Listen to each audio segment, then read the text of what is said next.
Yes. I sought therapy, and I will Hmm. say, as a therapist, it is hard to find a therapist. I will say that. It's not impossible.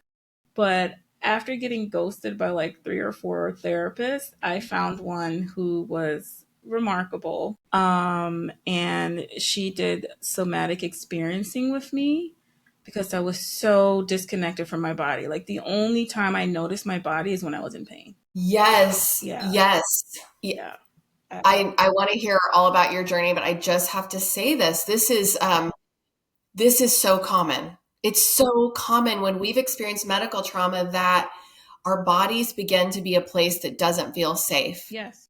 And then imagine what our nervous systems are doing when our home doesn't feel safe. And so it's like being able to like calm and go into parasympathetic is almost impossible. Yeah. Yeah. Because if the only time you're aware is when your body is picking up a threat, then there's no break. There is no like noticing like, oh, I'm not in as much pain today.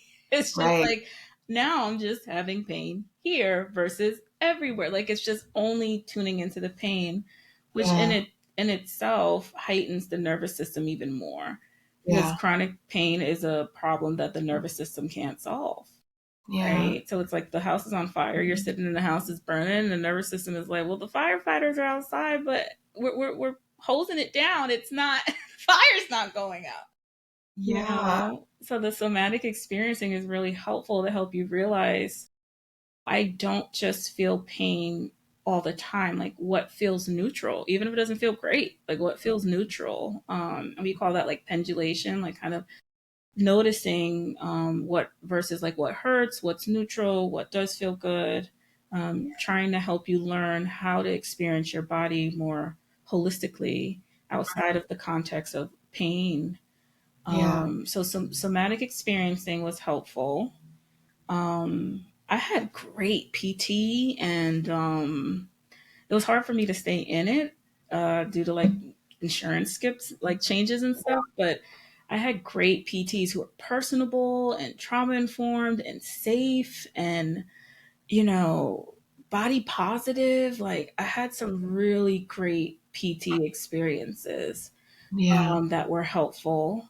The support group and having other women with endo, and then this is sad but a great thing. It's kind of like a double edged sword.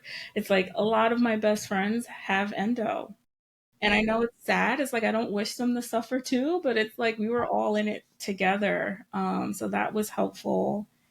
At the time, I was in a very serious relationship, so like having my partner was helpful. And I think most important, like doing this work with other people Mhm. was so rewarding and helpful. Because one thing about medical trauma and endometriosis and any type of chronic illness, terminal illness, it disrupts your relationship to your sense of self, right? Yes. So it's like, even to this day, I have to keep talking myself off the ledge. Like, okay, you're competent. You know what you're doing. Stop doubting.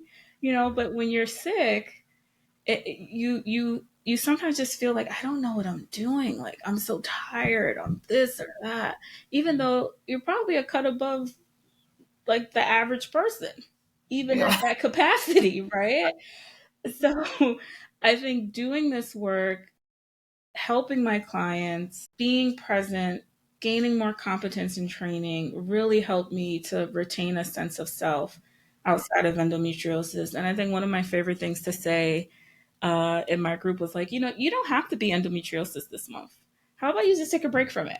What would that look like? Um, and I know sometimes it's hard to fathom. It's just like, well, how the hell am I take a break from it? I get my period every month and I'm in pain. So what are you trying Right. to say, Shakira?